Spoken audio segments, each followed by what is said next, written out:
네, 반갑습니다. 오랜만에 뵙는 것 같습니다. 그죠? 여기는 다 아시는 분이고, 여기는 다 모르시는 분이고. 자, 제 오늘 옷 색깔이 좀 현란합니다. 빨간색이에요. 오늘 제가 여러분한테 해야 할 강의 제목이 아편전쟁이에요. 아편전쟁이요. 아편처럼 뭔가 중독성 있는 강의가 돼야 될 텐데 굉장히 걱정이 되면서 또 오늘 또 중국 그러면 또 빨간색 아니겠습니까? 한번 또 열정적으로 또 강연에 한번 임해 보도록 하겠습니다.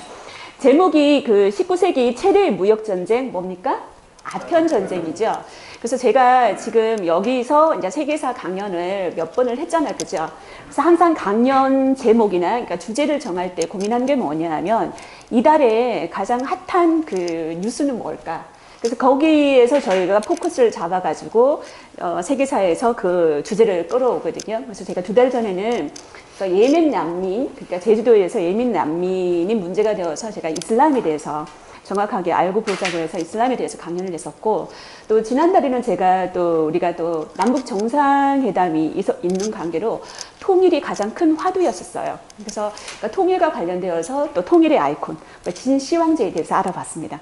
그래서 이번 달에 가장 큰 또 뉴스거리는 뭘까 고민을 보다 보니까 또 무역전쟁이 있더라고요. 지금 현재는 누가 무역전쟁을 하고 있죠? 미국과 중국이 무역전쟁을 하고 있잖아요. 그죠? 지금은 21세기지만, 그러니까 19세기 때 또 이렇게 무역전쟁을 했던 나라들이 있습니다. 오늘 그 무역전쟁, 아편전쟁에 대해서 한번 살펴보도록 하겠습니다. 자, 21세기 최대의 무역전쟁은 어디요? 바로 미국과 중국입니다. 오늘 혹시 그 뉴스 보셨어요? 그러니까 미국의 나스닥이 폭락을 했다 그러더라고요. 그래서 그러니까 뉴스에 나왔던 패널들이 이렇게 이 상황을 진단하기를 어떻게 진단을 하냐 하면, 그러니까 지금 미중 무역 전쟁의 여파가 부메랑이 미국에 들이닥쳤다라고 얘기하기도 해요. 그러니까 원래 이 미국과 이 중국의 무역 전쟁이 어디에서 시작됐냐 하면, 지금 그 미국의 트럼프가 하는 게 뭐냐, 미국 제일주의죠. 중국의 시진핑이 또 이제 그 원래 그 나라의 어떤 정책 방향을 잡고 있는 게 뭐냐면 중국의 꿈, 중국몽이에요. 이 둘이 충돌해가지고 무역 전쟁이라는 걸 낳았거든요.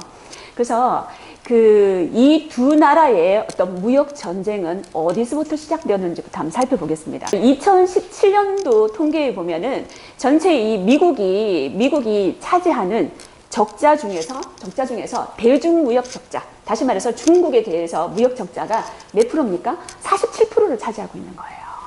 그러면 이 중국이 대미 무역 흑자를 거두는 것은 전체 흑자에서 몇 프로를 차지하고 있습니까? 65%를 차지하고 있다고요. 그러니까 다시 말해서 이 중국이 차지하고 있는 흑자의 대부분은 미국에서 오는 거고, 그러니까 미국이 차지하고 있는 적자의 대부분은 어디에서 온다고요? 그러니까 중국에서 오는 거라고요. 그죠? 그러니까 중국에서 온다는 겁니다. 그래서 이런 무역 적자, 그러니까 무역 불균형을 해소하기 위해서 지금 트럼프가 그 중국 상품에 대해서, 중국 제품에 대해서 관세를 때리고 있는 거죠. 뭐 25% 관세라든지. 철강에서 관세를 때리니까 이 철강을 원료로 해가지고 또 제조업을 하는 자동차 회사 같은 경우가 굉장히 가격 경쟁에서 뒤떨어질 수밖에 없잖아요. 그죠? 그래서 이 미국이 그 이 무역 전쟁에서 오히려 부메랑을 맞는 게 아닐까라고 전문가도 진단을 하고 있습니다. 자, 21세기 무역 전쟁은 누구의 승리로 끝날까요? 여러분, 누구의 승리로 끝날 것 같습니까? 미국이 이길 것 같습니까? 왜요? 그냥 미국 편 들고 싶으신 거 아니에요? 예, 저도 잘 모릅니다. 지금 전문가도 누가 이길지를 모른다고 해요. 그러니까 이게 장기전 싸움이죠. 그러니까 될 대로 되라는 겁니다. 치킨 게임이에요. 자, 그러면 19세기 최대 무역 전쟁은 바로 오늘 제가 강연할 겁니다. 아편 전쟁이죠, 그죠? 영국과 중국의 전쟁입니다. 그러면 영국과 중국의 전쟁, 이 아편 전쟁으로 누가 이겼어요? 우리 결과는 다 알고 있잖아요. 누가 이겼습니까? 영국이 이겼죠. 그러니까 영국이 이 아편 전쟁의 승리로 가져갔던 전리품이 있습니다. 그 전리품이 뭘까요? 바로 이겁니다. 또 어디예요? 홍콩이죠. 이게 바로 아시아 금융의 허브, 홍콩입니다. 홍콩 가보셨습니까? 쌤은 홍콩 가보셨죠? 홍콩 가보셨죠? 홍콩 야경이 굉장히 예쁘잖아요. 그죠? 그죠? 이게 원래는 이 홍콩이 해적 소굴이었어요. 해적 소굴이었는데 영국이 아편 전쟁으로 가져가가지고 황금알을 낳는 거위로 만들어가지고 중국한테 다시 돌려준 겁니다. 그러니까 중국이 굉장히 좋았겠죠. 그죠? 자, 그런데 여러분 저도 홍콩 갔다 왔거든요. 홍콩 가면 주부들이 가장 많이 찾는 게 있어요. 이거예요. 그러니까 여기에 한두 시간은 줄을 써야 돼요. 아침 일찍 가야 됩니다. 선생님 여행사 하시니까 아시겠죠, 그죠? 여행사 안 하시니까. 저 가서 이 쿠키 산다고 저와 같이 갔던 일행들이 아침 일찍 가가지고 자유시간 달라 그래가 가이드한테 자유시간 달라 그래서 여기 가서 줄을 서요. 이게 그 유명한 제니 쿠키입니다. 그러니까 제니 쿠키라고 사람들이 몰라요. 무슨 쿠키라고 아냐면 그러니까 마약 쿠키라고 그래요. 이거 마약 쿠키라고 그럽니다. 그러니까 버터로 이렇게 만들어가지고 굉장히 버터 향이 진해요. 뭐 초콜릿도 넣고 뭐 흑임자 뭐 쿠키도 있고 굉장히 맛있는 쿠키인데 제 타입은 아닙니다. 제 스타일은 아닌데 이 마약 쿠키가 이 쿠키 이름이 마약이 붙었어요. 그러니까 사람들이 마약이 붙었다고요. 홍콩에서 가장 잘 팔리는 여행객들한테 가장 잘 팔리는 쿠키 이름이 마약 쿠키예요. 근데 이 홍콩 같으면 마약 전쟁, 그러니까 아편 전쟁 때문에 이 홍콩이 중국에서 영국의 식민지가 되었잖아요, 그죠? 자, 그런 아픔을 가지고 있는 홍콩에서 마약 쿠키가 인기 짱이라는 것은 굉장히 아이러니 안 할 수가 없습니다. 자, 이게 1997년도 모습입니다. 7월 1일이죠, 그죠? 홍콩이 반환되는 그 장면이 지금 여기에 나와 있습니다. 홍콩 반환. 그러니까 중국에서 영국으로 갔다가 다시 제자리로 가는데 몇 년이 걸렸냐 하면 155년이 걸렸습니다. 야, 여기 보세요. 영국의 유니언잭이 내려오고 여기 보니까 중국의 오송홍기가 올라가 봐 있죠. 그러니까 이 당시에 중국 국민은 열광을 했습니다. 이게 중국이 굉장히 상처받았던 자존심이었거든요.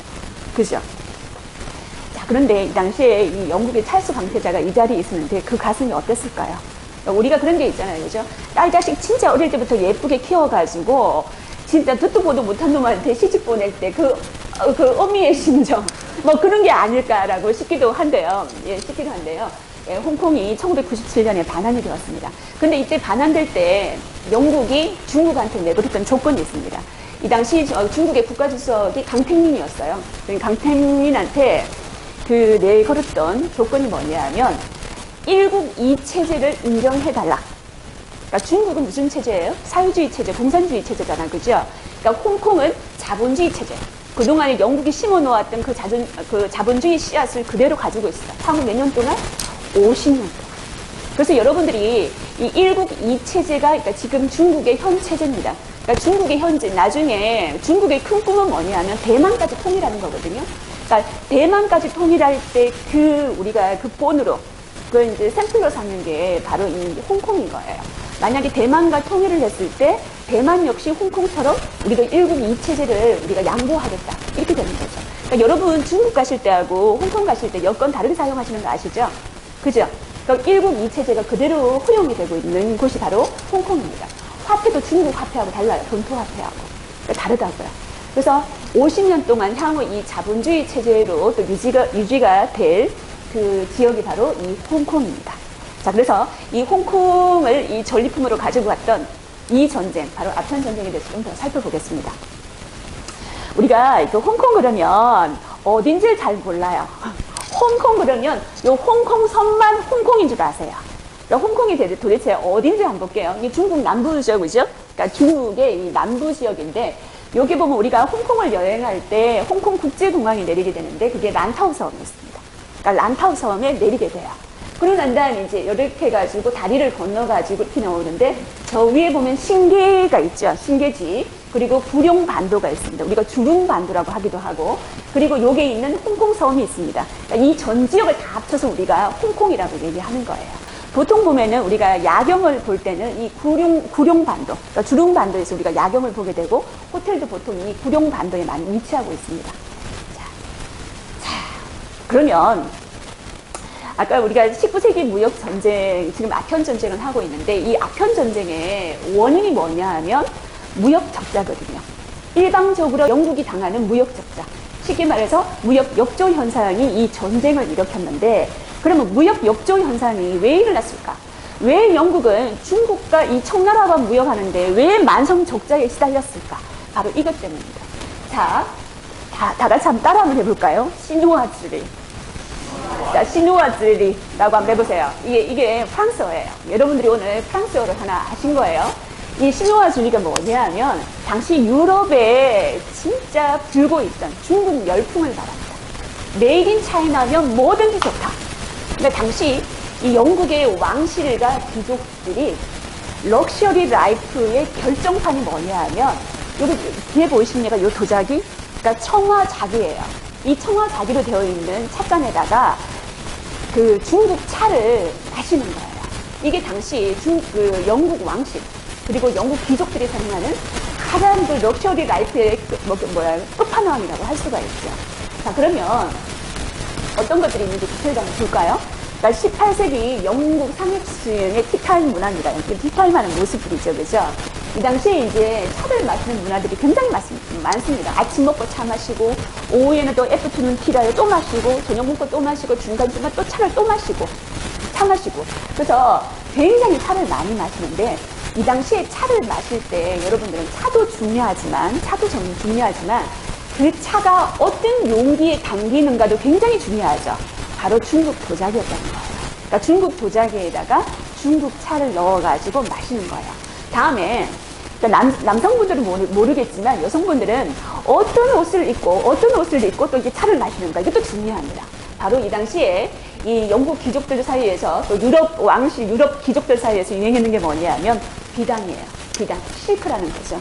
그러니까 실크 옷을 입고 중국 차를 중국 도자기에 넣어서 마시는 거예요. 그리고 또 어떤 장소에서 마시는 것도 굉장히 중요합니다. 당시에 차이나 룸이라고 해가지고 이 건축이라든지 어떤 건물도 굉장히 차이나풍으로 해가지고 또 중국 병풍을 뒤로 놔두고 이렇게 해가지고 메이드 인 차이나면 뭐든지 다 좋다. 그러니까 우리가 지금 메이드 인 차이나 그러면은 굉장히 저가품인데다가 뭐 짝퉁의 대명사가 되었지만 이 당시 17세기, 18세기 때는 전 세계에서 가장 고가품, 그죠? 아무나 할 수 없는, 아무나 가질 수 없는, 진짜 귀족들이 갖고 싶은, 그죠? 내가 만약에 중국 차를 마신다 그러면 나는 진짜 그냥 귀족인 거야. 그냥 왕족인 거예요. 그러니까 이런 생활 때문에 굉장히 중국에서 차를 많이 수입을 했다는 겁니다. 어디서? 유럽에서요. 자, 그리고 난 다음에, 자, 요게 지금 언제적 모습이냐면 1792년이거든요. 1792년인데, 요게 있는 중국의, 그러니까 청나라 황제입니다. 권륭제라고 해가지고, 그러니까 중국에서, 이 중국 청나라에서 가장 전성기를 구가했을 때의 황제입니다. 자세히 한번 봐주세요. 진짜 전성기 모습 아니겠어요? 몸 자체가 거의 뭐 전성기잖아요. 그죠? 뭐 몸무게가 거의 전성기적 몸무게 아닙니까? 자, 이거 굉장히 거만하고 오만해 보이죠? 이 사람이 지금 누구를 맡고 있는 모습입니까? 영국 사신 메카투니 일행을 맞아들이고 있는 모습입니다. 이게 당시 중국이 전 세계 서양을 보는 자세였고 마음가짐이었어요. 마음가짐이었어요. 그러니까 18세기 후반은 어떤 시기냐면 그러니까 영국에서 지금 산업혁명이 가속화되던 시기였거든요. 그러니까 전 세계에서 가장 산업화 그리고 군사 대국화가 되던 시기가 바로 이 시기였습니다. 근데 이 글로벌한 변화를 중국은 아직까지 감지를 못하고 있다는 거예요. 그래서 여기 있던 이 중국 상인이 와가지고 무역을 요구할 때, 교역을 요구할 때 권륭제가 했던 말이 뭐냐면 이런 식이었습니다. 야, 중국에는 무엇이든 다 있다. 없는 게 없는 나라가 바로 중국이다. 만약에 무역이 우리 필요 없는데 만약에 너희들이 만약에 무역이 필요하다면 어떻게? 어디까지는 우리가 오랑캐에게 은혜를 베푸는 것이다 라고 얘기를 했습니다. 은혜를 베푸는 것이다. 쉽게 말해서 외국 사절단을 어떻게 맞았냐 하면 자기 나라에 조공하는 조공 국가 중에 하나로 보았다는 겁니다. 이 권륭제의 인식이. 아직까지 글로벌한 변화를 인식 못하고. 그죠? 자, 이런 모습이었는데 그래서 할 수 없이 청나라가 은혜를 베푸는 입장에서 무역 항구를 하나 열었습니다. 그게 어디냐 하면 바로 저 밑에 있는 광저우입니다. 광저우 보이시죠? 자, 중국의 북쪽에 있습니까? 남쪽에 있습니까? 남쪽이에요. 더워요? 안 더워요? 이 광주에서는 눈을 볼 수가 없어요. 그러니까 눈을 볼 수가 없는데 당시 영국에서 가장 귀하게 팔리는 수출품이 뭐냐면 모직물이었어요. 그러니까 전 세계를 상대로 해가지고 모직물을 판매하는데 중국 광저우 이 항구 하나만 열어놨는데 여기에서 모직물이 팔리겠어? 안 팔리겠어? 안 팔리죠. 안 팔리죠. 그래서 이 영국 상인들이 생각했는 게 뭐냐 하면 우리가 수출을 못하니까 수입품 하나라도 건져야 되겠다. 지금 유럽에서는 뭐가 유행이에요? 중국 차 마시는 시누아주의가 유행이잖아, 그죠? 그래서 중국 차를 이 제품을 수입을 해가지고 유럽에 판매했던 사람들이 바로 영국의 대민들 회사라는 겁니다. 여기 광저우죠? 자, 이 광저우에서 자, 여기 수많은 항구가 있는데 그 중에 딱 한 곳, 이 광저우만 열었습니다. 이게 청나라에서. 자, 그런데 이 광저우에서 누구나 다 장사 활동을 할 수 있는 게 아니에요. 딱 거기서 장사할 수 있는 그 상인들을 정해 놓았습니다. 그 상인들을 우리가 보고 뭐라고 하냐면 강동 13행이라고 해요. 그러니까 행단을 말하는 거죠. 행단이 상단이에요. 딱 13개 상단을 딱 픽을 해가지고 딱 꼽아가지고 너희들만 장사해. 대신에 우리는 청나라 정부는 귀찮으니까 너 13행단에서 전부 다 세관 업무도 너희들이 다 봐. 이렇게 말을 했다는 겁니다. 자, 13광동에 있는, 그러니까 광동이 그 광저우가 있는 그 지역이 바로 광동 지역입니다. 그러니까 이 지역에서 13개의 어떤 상업조합과 상단이 있었다는 겁니다. 우리가 옛날에 개성에 있던 상단처럼 그런 장사꾼들이 다 여기에 모여 있었다는 거죠. 자, 강동의 13행 중에서 강동 13행 이 상단들이 가장 많이 판매를 했던 게 뭐냐 하면 바로 차죠. 그러니까 유럽인들이 제일 좋아했던 게 뭐예요? 차니까요. 그러니까 차 한 근이 얼마냐면 13냥에서 15냥 합니다. 한 냥이면 그 청나라 서민 한 달에 생활비였어요. 그러니까 차값이 굉장히 비쌌겠죠, 그죠? 이걸 유럽에다 판매를 했다는 겁니다. 그러면 그 13 그 행단에 속해 있던 그 상단들은 부자가 되었을까요? 엄청난 떼부자가 됐을 거예요. 부자가 아니고 떼부자였겠죠. 그 떼부자 중에서 가장 큰 떼부자입니다.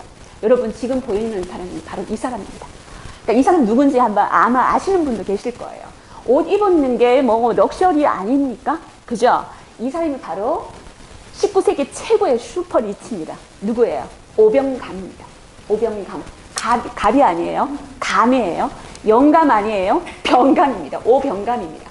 이 오병감이 어느 정도 부자인지 제가 이 얘기를 해드릴게요. 오병감은 당시가 아니죠. 월스트리트 저널이라는 그 잡지에서 이 1000년 동안, 그죠? 그러니까 1000년 동안 가장 부자를 딱 50명 꼽았어요. 그 중에 가장 높은 데 올라갔던 사람이 바로 오병감이었습니다. 이 사람이 어느 정도 부자였는지 한번 가르쳐 드릴까요? 당시 청나라 재정 수입의 반 정도가 오병감의 재산이라고 생각하시면 돼요. 그러니까 청나라 재정 수입의 한 반 정도만큼이나 오병감이 재산이 있었다는 거예요. 그러니까 이 사람이 그 13공행 중에서 이화행을 이끌고 있었던 사람이에요. 굉장히 배포도 컸습니다. 예, 대인배였었죠, 그죠? 그러니까 이 사람은 몰라도 이 사람 양아들은 아마 여러분들이 알고 계실 겁니다. 이 사람의 양아들이요, 미국 사람이에요. 이 사람 밑에서 8년 동안 일을 했습니다. 그러니까 8년 동안 이 사람한테 장사를 배우고 난 다음에 일도 하고 난 다음에 오병감한테 받았는 게 얼마냐 하면 멕시코 은원으로 50만 양이에요. 이걸 가지고 와서 미국에 와가지고 회사를 차리고 철도왕이 되었던 사람입니다. 바로 이 사람이죠. 이 사람 누군지 아십니까? 그러니까 잡지가 더 유명해요. 포브스라는 잡지 아십니까? 포브스? 예, 뭐, 전 세계 부자, 뭐, 매디, 뭐, 재산 매디, 뭐, 이걸 항상 연말이나 연초에 그런 거 발표를 하잖아요. 그죠? 바로 이 포브스 집안의 뭐, 어른이라고 할 수가 있습니다. 존 머레이 포브스입니다. 미국 상임 출신으로 오병감의 양자였죠. 그죠? 미국 철도 산업의 최대 투자자였던 사람이 바로 이 포브스였습니다. 그러니까 포브스 반응이 말콤 포브스의 아버지이기도 하죠. 이 포브스가 만약에 오병감 밑에서 일을 하지 않았다면 이런 철도왕이 될 수 없었을 거예요. 그러니까 굉장히 오병감이 부자 중에 부자인 거죠. 어느 날 이런 얘기도 있었습니다. 이화행에서 오병감이 이끌던 이 상단 이화행에서 불이 났어요. 불이 나니까 거기에 자기들 창고에 넣어놨던 은이 다 녹아내렸을 거 아니에요. 그 은이 녹아내려서 강을 이루고 있는데 그 강의 길이가 2km가 됐어요. 얼마나 부자였겠어요, 그죠? 얼마나 부자였겠어요, 그죠? 그래서 제가 알기로는 미국에서 최고 부자보다 7배나 더 많았다고 알고 있어요. 예, 재산이. 그 사람이 바로 오병감입니다. 나중에 아편 전쟁 때문에 아편 전쟁이 패배해가지고 그러니까 중국 청나라가 영국에 대상을 했는데 대상금의 반을 오병감이 다 냈다고 했어요. 배상금도 내가 내겠다. 뭐 이런 식으로 했던 사람이 진짜 대인배 아닙니까? 그죠? 대인배, 밥값 내는 거는 대인배가 아닌데, 와, 배상금을 낼 정도면 이 정도는 대인배라고 우리가 인정을 해줘야 됩니다. 바로 포브스입니다. 자, 제가 지금 앞에 신유와 진리를 얘기하면서 무역 역조 현상이 굉장히 심했다고 그랬잖아요. 그죠? 그러니까 영국이 이 무역 역조 현상을 타개하기 위해서, 이 무역 적자를 타개하기 위해서 누구를 끌어들였냐 하면 바로 영국의 식민지였던 누구요? 바로 인도를 끌어들였다는 거예요. 인도를 끌어들여가지고, 자, 인도에서 아편을 재배했어요. 왜냐하면 영국 상인들이 중국에 와서 물건을 팔려고 그러니까 중국인들이 도무지 사지를 않아. 모직물을 내놨더니만, 야, 우리는 모직물을 안 입거든, 더워가지고. 그래도 겨울이 있을 거 아니에요, 뭐, 북부지방에는. 걔들은 실크를 입습니다. 예, 비단을 입고 더 추우면은 가죽이 있죠, 가죽 옷을 입어요. 그러니까 면직물 판매하면 되지 않느냐. 그러니까 면직물들이, 여러분 우리나라에서 면화를 가지고 왔던 사람이 있죠. 누구예요? 면화 재배에 성공했던 사람 누구예요? 문익점이죠. 문익점이 중국에서 가져온 면화잖아요, 그죠? 그러니까 중국 자체에도 핸드메이드로 이 면직물 만드는 사람들이 너무나 많았다는 거예요. 그러니까 면직물도 팔리지 않아. 모직물도 안 팔려. 그래서 고민했던 영국 상인들이, 야, 이거 진짜 안 사고는 못 배기는 거. 한 번 사면 계속 사게 되는 거. 그 상품을 알아봤는 게 뭐냐 하면 바로 중독성 있는 아편이라는 거죠. 그래서 자기 나라에 재배하지 않고 식민지였던 영국의 아편을 재배해가지고 이걸 어디에다 판매하는 거예요? 청에다 판매를 하는 겁니다.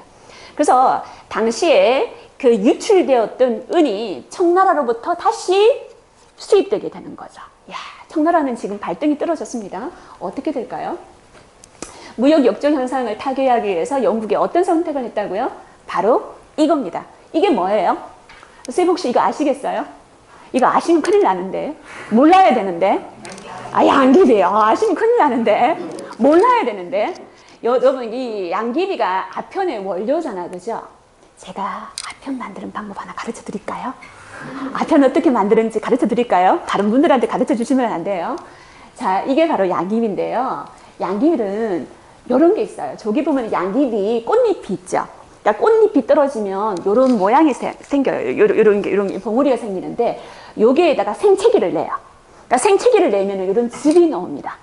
그러니까 이 즙을 건조시켜야 돼요. 건조시킨 게 바로 생아편이에요. 그 다음에 이 생아편을 액기스화 시킨 게 바로 아편이에요. 그러니까 흡입용 아편이에요. 원래 이 아편은 그 의약용으로 많이 사용되었습니다. 몰핀이죠, 그죠? 강력한 진통 효과가 있는 게 의약용 아편이에요. 그러니까 이 아편을 바로 상품화했던 나라가 신사의 나라, 어느 나라? 영국이라는 거죠. 대단하지 않습니까? 자, 그래서 이 당시에 이 청나라의 아편 수입량이 1840년 아편 전쟁 직전에 2,500톤이었습니다. 2,500톤이 도대체 어느 정도냐면 당시 청나라 인구가 8억 한 3천만이었는데 동시에 아편을 흡입할 수 있는 양이에요. 야, 전 국민이 세계에서 인구 제일 많은 전 국민이 동시에 아편을 흡입할 수 있는 양을 당시에 밀수가 되었다는 거죠. 수입이 되었다는 겁니다. 끔찍하지 않습니까? 당시 청나라 사람들, 특히 강저우에 있는 사람들의 보통 자세는 전부 다 이런 자세입니다. 지금 집에 있는 우리 신랑 자세하고 굉장히 닮아 있습니다. 소파에 누워있는 우리 남편의 자세하고 굉장히 닮아 있습니다. 이래 누워있어요. 대신에 여기는 곤방대를 들고 있지만 우리 남편은 지금 리모컨을 들고 있습니다. 골프 보고 있습니다, 지금. 자, 이런 자세들이죠. 자, 또 한번 볼까요? 자, 여러분들이 아편불이라고 들어보셨어요? 우리가 PC를 하려고 그러면 PC도 중독성이 있죠. 무슨 방이 있습니까? PC방이 있죠. 여기 아편방이에요. 아편불이. 모든 사람들이 다 누워 있습니다. 다 넘어져 있죠. 왜요? 앉아 있을 수가 없어요. 몸이 나른해서. 이걸 아편을 흡입하면 몸이 진짜 나른해요. 그러니까 신경 전달 물질을 느리게 하기 때문에 굉장히 릴렉스가 되는 거죠. 전부 이런 상태가 되면 앉아 있을 수가 없어요. 그래서 이게 굉장히 중독성이 있잖아요. 그죠? 이걸 영국 상인들이 어떤 상술로 판매를 했냐 하면 우리가 보통 마케팅 할 때 어떤 신제품이 나왔을 때 마케팅 할 때 어떤 식으로 판매를 해요? 제일 처음에 값싸게 때리죠.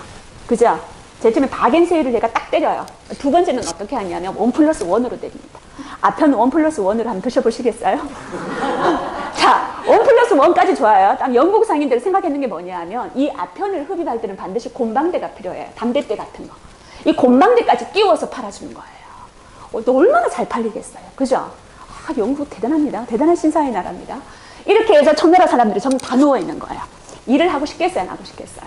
밥보다 뭐가 더 좋아요? 아편이 더 좋아요. 밥심으로 일을 해야 되는데 아편심으로는 일이 안 돼요. 전부 다 이렇게 누워 있는 거예요. 여기에서 더 중독이 더 되면 어떻게 되냐면 처자식도 몰라보게 됩니다. 그러니까 처자식도 몰라보게 되는 거예요. 그래서 처자식을 팔아가지고 아편을 사게 되는 그런 놀라운 일들이 이 당시에 이 청나라에서 일어나게 되는 겁니다. 야, 처자식을 몰라본다니요? 그러니까 이 아편이 아까 제가 유럽에서 시누아 진리가 유행이 되었을 때 중국 열풍이 막 불고 그랬을 때 럭셔리 라이프의 상징이 뭐냐면 중국 차를 마시는 거였잖아요. 중국 도자기에. 이 당시 청나라 남성들의 럭셔리 라이프는 뭐냐면 긴 곰방대에다가 아편을 쭉쭉쭉쭉 흡입하는 거였었어요. 그걸 흡입하는 거였었어요. 아편하고 내 옆에 예쁜 여자가 있으면 나는 럭셔리 라이프라는 거죠. 청나라 사람들이 당시에. 그러니까 이런 생활들을 하고 있었다는 겁니다. 자, 여기에서 우리는 당시 광저우 거주의 영국인에 의해서 다우닝이 자기가 기록한 게 있습니다. 아편 흡연자가 이 사람이 추측하기에 한 1250만 명이 되겠다. 어떤 자료에는 500만 명 정도라고 하는데 이 사람은 한 1250만 명 정도라고 지금 추리를 하고 있어요. 와, 대단하지 않습니까? 우리나라 인구의 거의 뭐 4분의 1, 뭐 5분의 1 정도 되지 않습니까? 그러니까 문제는 뭐냐면 관리가 그 흡연을 한다는 거죠. 원래 이 아편 무역이 중국 법으로 금지가 되어 있어요. 그런데 이 관리가 이것을 흡입한다는 말은 뭐냐면 이 사람들이 뇌물을 받고 그런 몰래 수입을 했다는 겁니다. 뇌물을 받고. 그러니까 중국이 당시에 굉장히 부정부패가 심했다는 겁니다. 그러니까 지방정부 관리의 20%에서 30% 정도가 또 아편 흡연자 중독자였습니다. 그래서 이 사람 친구 중에 50, 60% 정도가 전부 다 누워있는 사람들이에요. 전부 다 누워있는 사람들이에요. 우리는 또 한 사람 아는 사람이 있습니다. 얼마 전에 끝났던 미스터 선샤인에서 자, 만주 아편굴이 나왔습니다.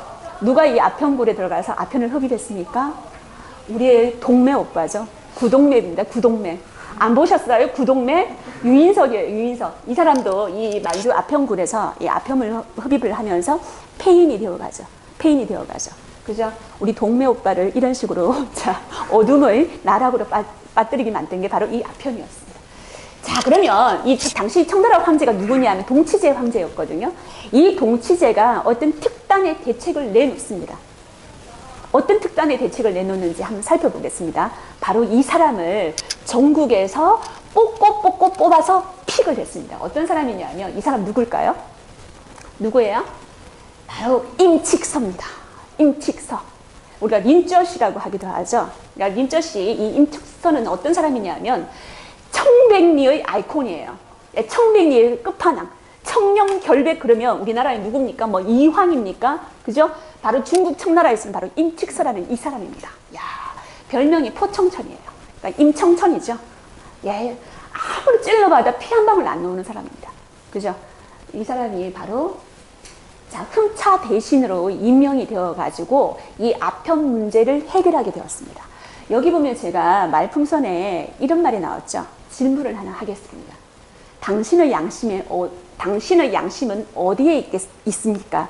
라고 질문을 했는데 이 사람이 임칙서가 질문을 한 사람이 누구냐면 바로 영국의 빅토리아 여왕이었어요. 그러니까 영국의 빅토리아 여왕한테 임칙서가 직접 편지를 씁니다. 그러니까 전달됐는지 안 전달됐는지를 모르겠지만 이 편지가 남아있어요. 그러니까 이 아편 무역에 대해서 굉장히 어떤 부당하다, 정의롭지 못하다. 영국 너 같으면 아편 무역 하겠느냐, 그죠? 당신의 양심은 어디에 있냐고 따져 묻는 거죠. 그래서 임칙서가 바로 마약과의 전쟁을 선포합니다. 아편과의 전쟁을 선포합니다. 이게 지금 아편을 처분하는 모습이죠. 야, 당시에 굉장히 엄청난 양의 아편을 처분하는 모습인데, 아편은 어떻게 처분합니까? 어떻게 처분했대요? 소각을 했을 거예요. 그러면 소각을 하면, 아편을 소각하면 어떤 일이 벌어져요? 연기가 나지 않겠습니까? 이 많은 아편이 소각된다면 그 주변에 있는 사람들 전부 다 뭐 중독되는 거예요? 아편 중독되는 거예요. 그러니까 소각하면 안 돼요. 우리가 뭐 책에 잘못되고 소각되었다 그러면 소각된 거 아니에요. 그래서 이 아편을 처리하는 것도 굉장히 고심고심해야 됩니다. 그래서 석회가루 있죠. 석회하고 아편을 섞어요. 그러면 이게 중화가 된다고 그래요. 그래서 이거를 이제 바닷물에 버리는 거죠. 중화시키기 위해서. 그러니까 아편하고 이제 석회를 섞어가지고 바닷물에 버리는 거. 이게 바로 처분한다는 거죠. 근데 임칙서가 이 사람들이 잘못 알기를 동인도 회사 배에 있는 아편 상자를 그냥 몰수를 해가지고 자기 마음대로 처분을 했다고 했는데 아니에요. 임칙수는 그런 우리 무대뽀, 그런 무대까리, 경상도 말을 할 그런 사람 아니에요. 정확하게 차에 대해서 그 값을 쳐줬어요. 이 아편 상자에 대해서 차를 가지고 대신 값을 쳐준 거예요. 아편 한 상자당 뭐 차 몇 상자 뭐 이런 식으로 값을 정당하게 쳐주고 이거를 처분을 했다는 겁니다. 그리고 다시는 아편 무역하지 않겠습니다 라고 각서까지 받았습니다. 그러니까 마약과의 전쟁을 선포했는데 문제는 뭐냐면 이 영국 상인들이 야 지금 우리는 자유무역 시대인데 이게 많이 됐냐고 왜 자유무역을 방해를 해? 이건 내 사유재산인데 네가 왜 사유재산을 왜 터치를 해? 이런 식으로 반발을 한다는 겁니다. 그래서 영국 의회에다가 이 문제를 상정을 시켰습니다. 영국 상인들. 대단하지 않습니까? 영국 상인들. 자, 영국 상인들보다 더 대단한 사람이 바로 이 영국의 정치인이라는 사람이죠. 그러니까 아편 전쟁에 찬성한 당시 영국 외무상이에요. 이 타머스턴 경우는 나중에 총리가 되기도 합니다. 이 사람이 뭐라고 했냐 하면 아편의 해악은 뭐보다 적습니다. 술보다 적다고 했어요. 위스키보다 아편이 해악이 적다고 했습니다. 그러니까 아편은 상품으로의 가치가 충분히 있다고 이 사람은 말한 거죠. 근데 당시 영국 의회에서 그나마 제대로 된 사람이 하나 있었습니다. 바로 이 사람이죠. 글래드스톤입니다. 그러니까 영국 의회 정치를 이끌어갔던 두 인물 중에 하나예요. 19세기 디즈레일리하고 글래드스톤이 있는데 이 글래드스톤이 뭐라고 했냐면 야 이것만큼 부정한 전쟁은 난 본 적도 없다. 나 부도덕한 전쟁은 본 적도 없다. 국가의 불의는 국가의 몰락을 앞당기는 가장 확실한 지름길이다. 우리가 어쩌면 이 전쟁에서 이길지도 모르지만은 영국의 국왕과 대영 제국이 입을 명예라든지 타격을 입을 명예라든지 위신 존엄성의 손실 이건 비교할 수가 없다는 거죠. 이 아편 전쟁이. 그래서 이 청나라에 대해서 파병안을 결의를 했는데 결과가 어떻게 되었을까요? 투표 결과가 바로 찬성이 271, 반대가 262. 몇 표 차이예요? 9표 차입니다. 수학 금방 되시죠? 그죠? 몇 표 차이예요? 9표 차입니다. 그래서 파병이 결정이 된 겁니다. 그러니까 파병이 결정이 된 거죠. 자, 그래서 1차 아편 전쟁이 발발했습니다. 오늘 제가 여러분한테 강연하는 것은 2차 아편 전쟁이 아니고 1차 아편 전쟁만을 이야기하고 있다는 것을 염두에 두시기 바랍니다. 그러니까 1840년에 아편 전쟁이 일어났던 모습이죠. 이게 지금 이 아편 전쟁이 일어났던 바다죠. 그죠? 이 당시 세계 최강의 해군을 보유하고 있던 나라가 누굽니까? 영국이죠. 그러면 다른 거 하나 물어볼게요. 세계 최강의 육군력을 보유하고 있던 나라 누구예요? 육군력은 누가 가지고 있어요? 프랑스입니다. 나폴레옹 때부터 프랑스가 가지고 있었고 세계 최강의 해군력은 누가 가지고 있다고요? 영국이 가지고 있습니다. 당연하죠. 이 당시에 영국이 이 청나라를 공격할 때 여러분들이 보통 생각하기에 영국의 정규군이 왔다고 생각하시는데 정규군 아니에요. 영국의 동인도 회사가 소유하고 있던 용병들이 왔습니다. 그러니까 네메시스호가 왔는데 이 네메시스호는 동인도 회사 소유입니다. 그러니까 상선 두 척이 와가지고 청나라 배를 박살내버린 거예요. 박살내버린 거예요. 이 네메시스호입니다. 지금 네메시스호가 지금 굉장히 이게 한 110m 정도 돼요. 이게 한 110m가 돼요. 한 포가 한 2m 정도가 넘는데 저기 보면은 여러분들이 바깥에 보시기에 뭘로 되어 있는 것 같아요? 네메시스호 외장이 뭘로 되어 있습니까? 철로 되어 있죠. 철갑을 씌운 거예요. 그리고 여기에서 한 포 사격이 가능하도록 보면 중간에 문이 다 있죠. 그죠? 한 75문 정도를 다 뚫어놨어요. 다 뚫어놨어요. 근데 이 당시에 이 네메시스호하고 같이 붙게 되는 청나라의 배는 범선이었어요. 바람의 방향, 바람을 이용한 범선이었어요. 쉽게 말해서 우리가 임진왜란 때 판옥선이 있죠. 그런 수준이었거든요. 그러니까 영국의 배는 당시에 산업혁명의 어떤 모든 결과물, 그러니까 최첨단 전함이었다는 거죠. 예. 그러니까 산업혁명의 모든 기술력이 집합된, 그러니까 최첨단 전함이 바로 이 네메시스호랍니다. 그러니까 이런 전함을 상대로 해가지고 오로지 바람의 힘으로 가는, 여기에는 전기기관이 장착이 되어 있어가지고 동력 장치로 내 마음대로 방향을 바꿔가면서 이동을 할 수 있는데, 청나라 배는 뭘로 가는 거예요? 오로지 바람만 보고 있었다는 거예요. 그래서 당연히 두 척과 29척이 싸우면 뭐예요? 누가 이겼습니까? 두 척이 이긴 거죠. 그래서 그러니까 당시 여기 보시면 제가 바깥에 이렇게 되어 있죠, 그죠? 그러니까 바다를 훑습니다. 바다를 훑죠. 그러니까 동인도 회사배가 나중에 더 투입되기는 더 투입되는데, 영국 본국에서 더 투입이 되는데, 이런 식으로 광저 찍고 이렇게 해서 훅 훑습니다. 그리고 저기 보면 텐진항이 보이시죠? 그러니까 텐진항만까지 가면은 누구를 위협할 수 있냐면 베이징에 있는 청나라 황실을 위협할 수가 있습니다. 그러니까 청나라 황실이 텐진까지 영국 상선이 와서 위협을 하니까 항복을 해버리는 거죠. 그래서 이 모든 전쟁의 책임은 누구한테 있다? 임칙서한테 있다. 네가 마약과의 전쟁을 제대로 못했기 때문에 이렇게 된 거다. 그죠? 그런 식으로 해가지고 임칙서한테 돌리면서, 야, 청나라 역사상 처음으로 의리되는 순간입니다. 그렇죠? 역사상 지금까지 수천 년의 이 중국 역사가 있었는데 한 번도 의리였던 적이 없었어요. 항상 갑이었어요. 그러니까 중화 사상에서 항상 중심에 있었던 나라가 누구냐 하면 바로 청이었거든요. 그런 나라가 의리되었던 순간이 바로 1842년에 난징 조약을 맺을 때의 이 상황이었어요. 그죠? 자, 그렇게 해서 이 난징 조약으로 어떤 일이 벌어졌냐면, 광저우 한계에서 나머지 샤먼, 요즘 샤먼으로 여행을 많이 가더라고요. 푸저우라든지 닝보, 상하이, 이 5개 항구를 다 개항을 하는 겁니다. 그리고 아까 제가 오병감이 있었던 그 공행 있죠. 모든 공행을 다 없애버립니다. 그리고 전비 배상금도 있죠. 엄청나게 배상금을 때리게 되는 거죠. 이게 바로 난징 조약입니다. 그러니까 영국이 이 난징 조약으로 드디어 개항을 당하게 되고 반식민지화의 어떤 길로 걷게 되는 거죠.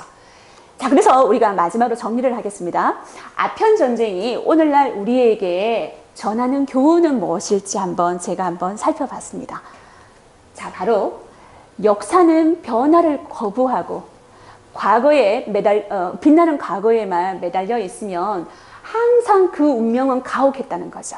그러니까 청나라 같은 경우도 만약에 글로벌한 이 변화를 감지했으면 영국한테 그런 식으로 당하지 않았을 거예요. 그러니까 자기는 항상 과거에도 빛났고 지금 현재도 빛났다고 생각을 했던 거죠. 그러니까 너희하고는 무역할 필요가 없어. 우리는 없을 게 없으니까. 우리는 지금으로도 만족해. 이렇게 생각했던 나라가 당시 19세기의 청나라였습니다.